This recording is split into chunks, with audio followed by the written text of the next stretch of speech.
오늘 사사기 20장 18절에서 48절의 말씀을 통해서 이스라엘과 베냐민의 전쟁이라는 제목으로 함께 말씀을 나누도록 하겠습니다. 이스라엘 백성은 이 전쟁을 시작하기 전에 베델로 올라와서 하나님께 이 전쟁이 어떠한지 하나님의 뜻을 묻습니다. 사사기 20장 27절과 28절에 따르면 그 당시에는 베델에 여호와의 궤가 있었고 아론의 손자인 비느하스가 그곳의 제사장으로 섬기고 있었습니다. 따라서 그들은 베델에 있는 여호와의 성소를 찾아가는 것이죠. 이스라엘 백성은 사사기 1장에 물었던 것처럼 우리 중에 누가 먼저 올라가서 이 베냐민 자손과 싸우리까라고 묻습니다. 이 질문은요, 두 가지 점에서 좀 부적절하다고 말씀드릴 수 있는데, 첫째로는 그들이 먼저 베냐민과 전쟁할지 말지를 물어야 하는데, 오히려 우리 중에 누가 먼저 올라가서 이 베냐민과 싸우겠습니까? 라고 묻고 있는 점에서 이 질문은 조금 잘못됐다는 것입니다. 둘째로, 사실 이러한 질문이 이 외부의 적들과 전쟁을 할 때에 사실은 물어보아야 할 질문인데, 외부의 적이 아니라 지금 같은 지파에 속한 베냐민 지파와 전쟁을 하고 있는 것이기에 또한 이 질문은 적절하지 않다고 할 수 있습니다. 어, 그러니까 이스라엘 백성은 이미 동족 베냐민과 전쟁을 하겠다고 스스로 결정한 후에 전쟁의 방법에 관해서만 하나님의 뜻을 지금 묻고 있는 것이죠. 이에 대해서 하나님은 유다가 먼저 갈지니라 라고 대답은 하시지만 여기에는 그들을 너희 손에 넘겨주겠다라는 어떤 승리 약속은 찾아보기가 어렵습니다. 사사기 10장 19절에서 21절은요. 베냐민 지파와 이스라엘 간의 첫 번째 전투가 잘 우리에게 설명되어 줍니다. 이를 보면은 실제로 이 전쟁이 이방인과 치르는 전쟁과 같은 모습으로 점점점 흘러가는 것을 볼 수가 있습니다. 이스라엘 연합군이요 첫 번째 교전에서 베냐민에게 패해서 약 2만 2천 명의 전사자가 발생을 합니다. 21절 말씀해 보니까 베냐민 자손이 기브아에서 나와서 당일에 이스라엘 사람 2만 2천 명을 땅에 엎드렸다라고 말을 합니다. 어, 그러나 그들은 좌절하지 않고요. 이 이스라엘 연합군은 좌절하지 않고 다시 한번 전열을 가담습니다. 이때 이스라엘 진영에 약간의 변화가 생깁니다. 이 이스라엘 연합군이 전투에서 패한 것을 애통해하며 하나님 앞에 저녁까지 울었다라고 말을 합니다. 이것은 우리가 앞에도 살펴봤지만 사사기 2장의 복임 사건과 매우 유사한 것을 우리가 살펴볼 수 있습니다. 하나님의 사자에게 질책을 들은 이 이스라엘 백성은 복임에서 지금 회개의 눈물을 흘리고 있습니다. 그런데 복임과 마찬가지로 이 이스라엘이 겪은 눈물은 어떤 고통과 좌절과 분노에서 나온 것이지 진정한 회개와 또 탄식의 눈물이라고 보기 어려운 점이 있습니다. 왜냐하면 그들은 다급하고 이해할 수 없는 이 순간이 지나가자 이후에 우리가 말씀을 보겠지만 곧바로 어떻게 합니까? 하나님의 소견에 옳은 대로 하기 때문에 그렇습니다. 그들은 하나님 앞에서 울면서 이제서야 자신들이 과연 형제 베냐민 지파가 적이 아닌 형제이고 자신들과 같은 하나님의 백성임을 자각하게 됩니다. 이 이스라엘 연합군의 패배를 통해서 이들은 하나님 앞에 겸손해졌습니다. 이에 대해서 하나님은 올라가서 치라라고 이들의 이 탄식에 울부짖음에 응답해 주십니다. 하지만 중요한 것은 이번에도 승리할 것이다 라는 약속은 따로 주시지를 않습니다.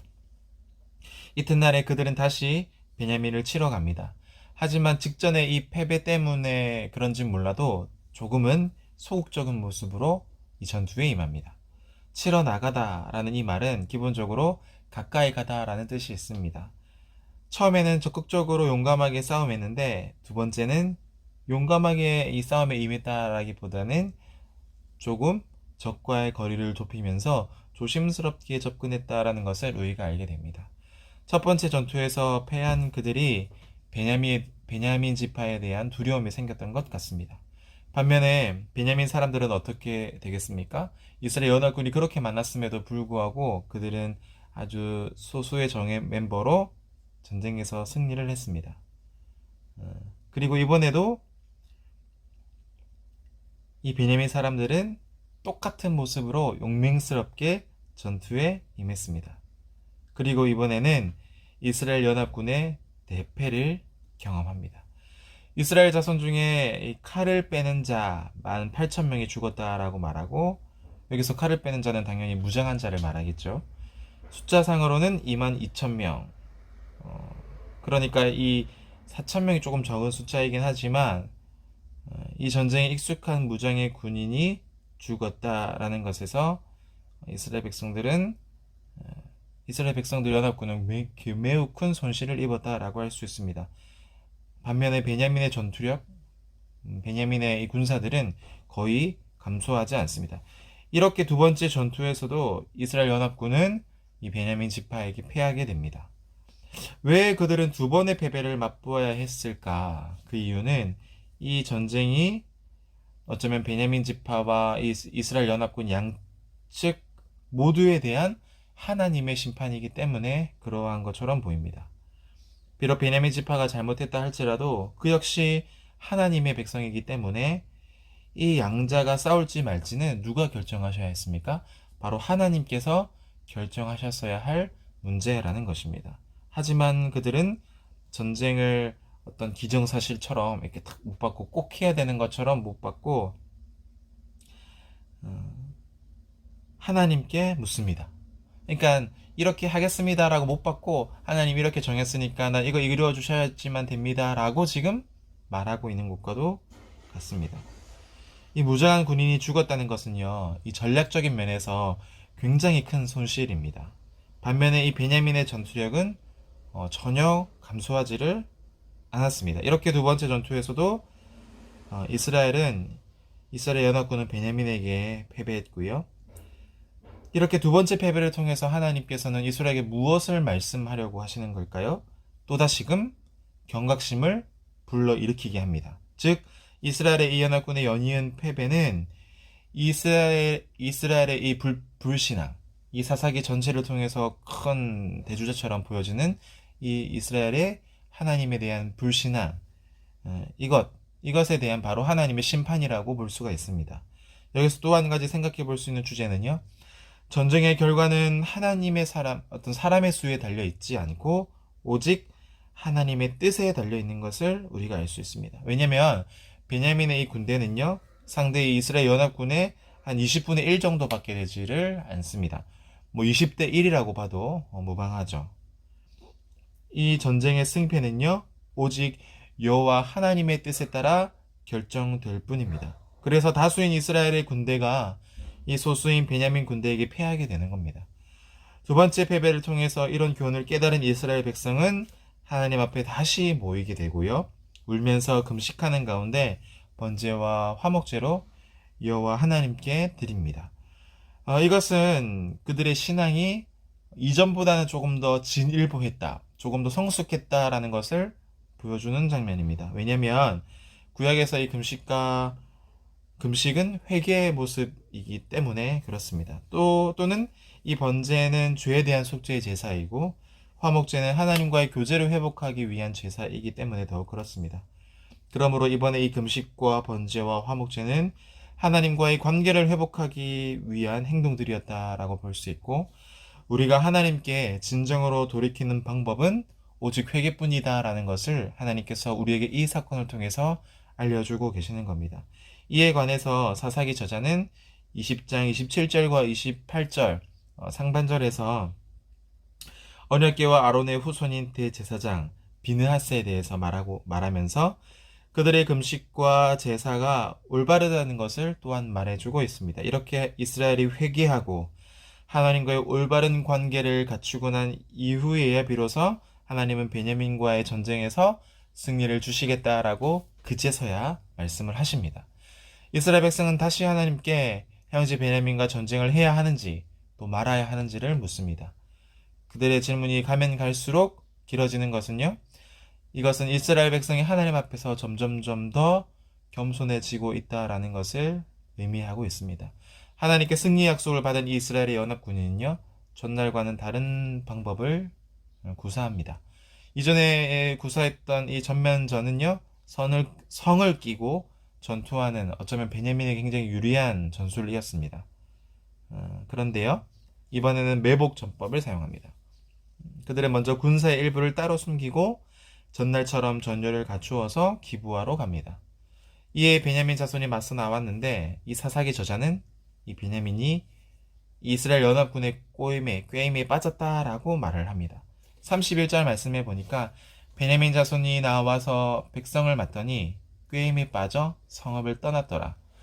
그들이 길 곧 한쪽은 베델로 올라가는 길이요 한쪽은 기부와 들로 가는 길에서 백성을 쳐서 전과 같이 이스라엘 사람 30명 가량을 죽이기 시작했다라고 말을 하고 있습니다. 베냐민 사람들은 성 중심으로 싸웠던 전법 대신에 성에서 나와서 이 이스라엘 연합군을 치기 시작했습니다.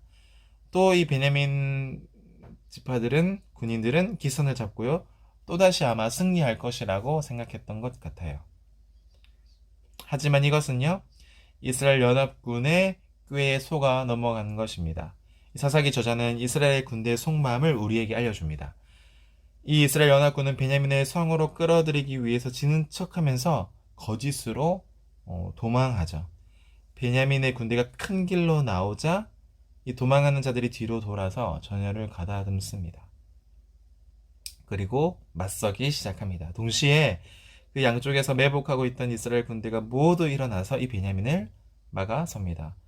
그리고 1만 명의 이 정예 부대는요, 베냐민 사람들이 빠져나가 수비에 취약했던 이 기브아 성을 또한 몰래 쳐들어가서 정복을 합니다. 이러한 양쪽의 작전으로 인해서 이 베냐민은 진퇴양난에 빠지게 되지만 이 사사기 저자는 그들이 아직도 이러한 심각한 상황을 인식하지 못했다라고 말을 합니다. 왜냐하면 이 베냐민의 이 군인들이 두 번의 승리로 이미 그의 마음속이 자만해졌기 때문입니다. 이날의 전투는 이전과는 좀 달랐던 것 같습니다. 이 사사기 저자는 여호와 하나님이 이날 이스라엘 앞에서 베냐민을 치셨다라고 사사기 20장 35절에서 말합니다. 이날의 전투는 하나님이 직접 참여하신 여호와의 전투였다라는 것을 말해주고 있는 것이죠. 왜 사사기는 이 전쟁을 여호와의 전쟁이라고 말하고 있는 것일까요? 그 이유는 기브아의 죄가 소돔과 고모라의 죄와 같이 심판당해야 함에도 불구하고 베냐민이 기브아 주민을 싸고 돌아왔기 때문에 그렇습니다. 그런 베냐민을 심판하시기 위해서 여호와 하나님이 참전하시고 그로 말미암아 승승장구했던 베냐민은 하루아침에 2만 6천 명의 군인들 중에서 약 2만 5천 명이 몰살당하는 수모를 겪게 됩니다. 그러니까 약 1,000명 정도만 이제 남게 되었다는 것이죠. 이는 이스라엘의 적과 싸우던 여호와 하나님이 이스라엘의 한 지파를 상대로 여호와의 전쟁을 벌이신 결과였습니다. 사사기 20장 37절부터는요. 베냐민의 관점을 중심으로 셋째 날 전투가 상세하게 설명됩니다. 앞서 사사기 20장 35절은요. 이 전쟁을 신학의 관점에서 하나님께서 베냐민을 치셨다라고 설명했었습니다. 하지만 여기서는 이스라엘의 군대 매복과 기브아의 기브아 성을 점령하는 장면이 자세하게 설명됩니다.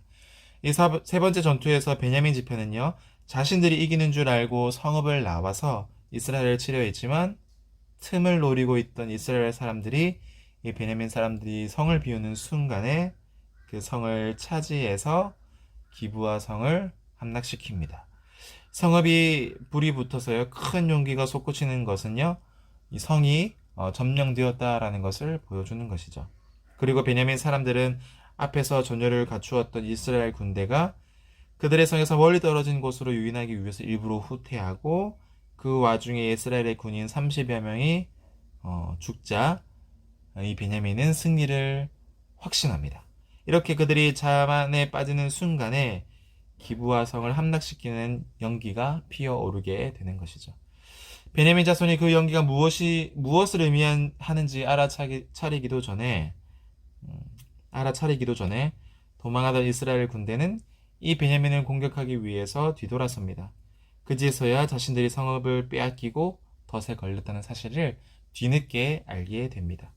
베냐민이 이렇게 쉽게 덫에 걸릴 수 있었던 까닭은요, 아까도 말씀드렸지만 이미 두 번이나 자만했기 때문이고, 하나님은 비록 이스라엘 백성의 잘못을 깨닫게 하시려고 두 번의 전투에서는 이 이스라엘 연합군이 지게 하셨지만 결국 이를 통해서 베냐민을 방심하게 함으로써 유인 작전에 먹혀들게 하셨습니다. 따라서 이 세 번의 전쟁 모두가 하나님의 섭리 안에 있었다라는 사실들을 우리가 조금 더 집중해서 이해해야 하면 좋겠습니다.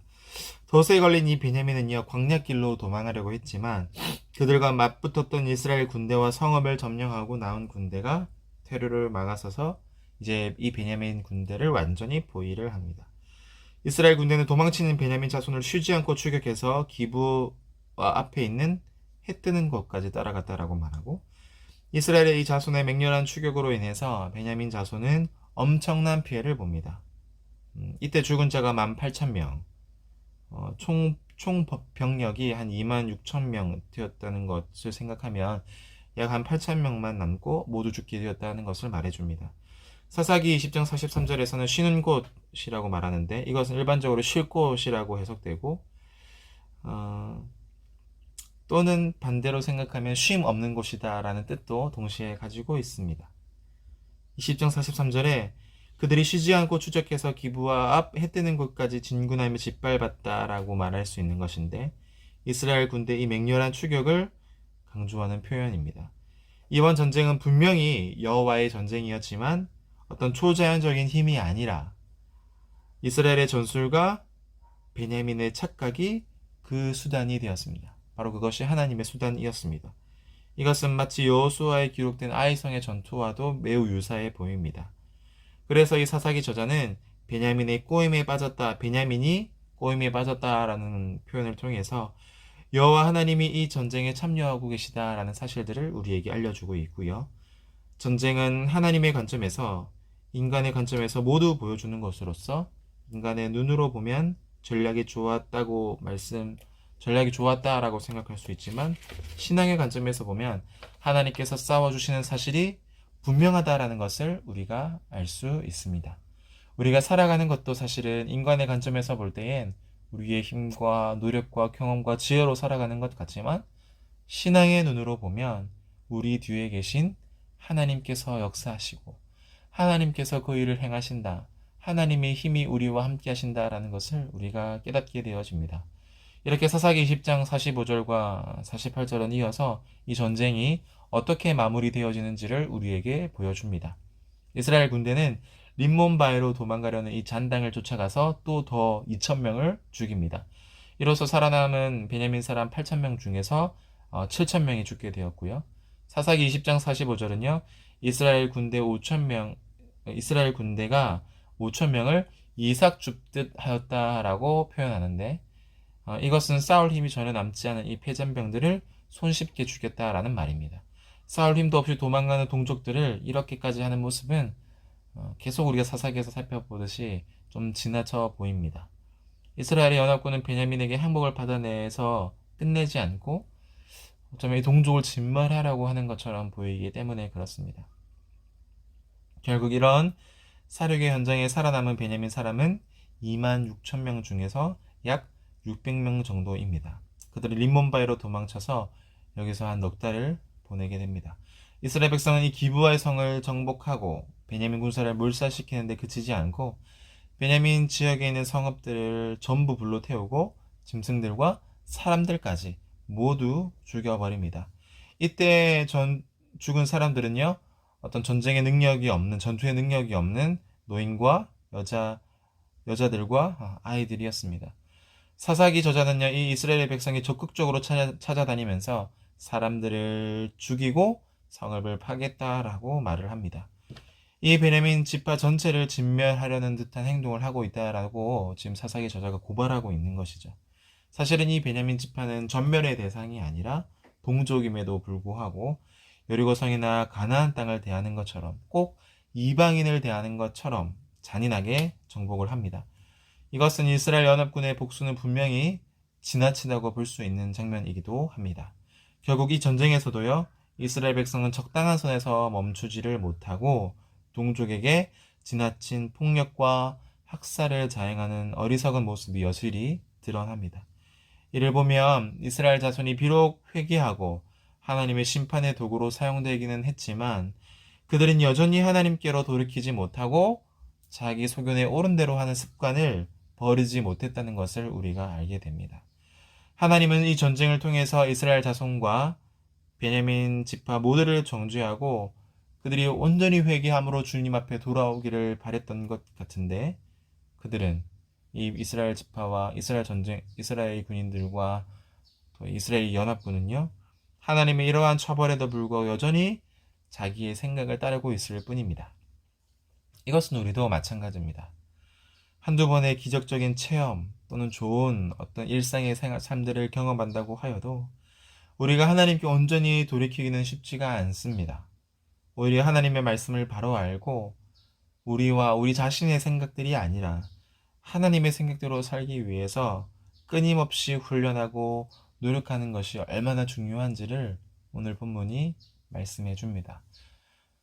우리 공동체가 또 우리 개인이 그렇게 하나님 앞에 깨어 있기를 간절히 소망을 합니다. 함께 기도드리도록 하겠습니다. 하나님 아버지의 은혜를 감사합니다. 이 사사기 전체를 통하여서 여전히 하나님께서 하나님의 손으로 그 전쟁을 이끄심에도 불구하고 하나님의 전쟁임에도 불구하고 여전히 그 백성들은 어리석게 자기의 소견에 옳은 대로 또 자신의 생각대로 옳은 대로 행하는 연약한 모습들, 어리석은 모습들을 보게 되어집니다.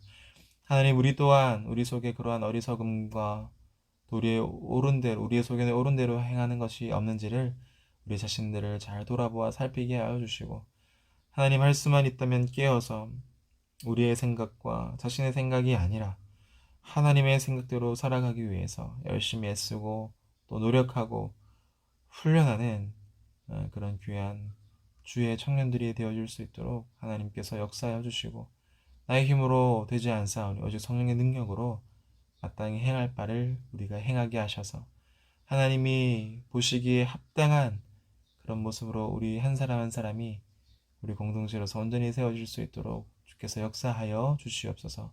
감사를 드리며 예수님의 이름으로 기도드립니다. 아멘.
놀라운